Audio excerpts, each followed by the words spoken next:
বিভিন্ন সামাজিক এবং মানবিক কাজগুলো করতে পছন্দ করতেন প্রয়াত ডক্টর এফ দীপঙ্কর মহাতের দূতাঙ্গবান্তে। তাহার স্মরণে ফটিকছড়িতে ফরাঙ্গীরকিল গৌতমমুনি বুদ্ধবিহার সেবক কমিটির উদ্যোগে এবং প্রবাসীদের সহযোগিতায় শীতার্তদের মাঝে শীতবস্ত্র বিতরণ করা হয়েছে। এই উপলক্ষে গত সোমবার এক আলোচনা সভা পরবর্তী এসব বস্ত্র বিতরণ করা হয়।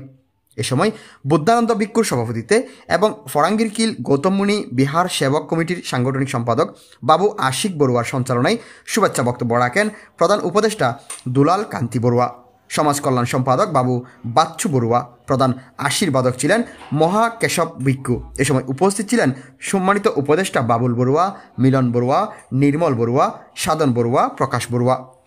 ফরাঙ্গীরকিল গৌতমমুনি বিহার সেবক কমিটির সভাপতি বাবু জয়দেব দত্ত, সাধারণ সম্পাদক রুবেল বড়ুয়া, যুগ্ম সাধারণ সম্পাদক সাগর বড়ুয়া রিমেল, সহ সাংগঠনিক সম্পাদক সৌরভ বড়ুয়া, প্রচার ও প্রকাশনা সম্পাদক ইমন বড়ুয়া, দফতর সম্পাদক জয় বড়ুয়া, সহ ধর্মীয় বিষয়ক সম্পাদক স্বপন বড়ুয়া, কার্যকরী সদস্য শ্রীমান বড়ুয়া সহ আর অনেকেই উপস্থিত ছিলেন। বড়ুয়ার পরিবারের পক্ষ হতে একজন এসে বাচ্চার কাছ থেকে কম্বল নিয়ে যাবে। বিশেষ করে পরবর্তী আরো দিবের মতো এরকম দেন তারা আইনতি গরিব করার মতো অনরা একজন আশীর্বাদ করিবেন। বিশেষ করে যা হোক না কেন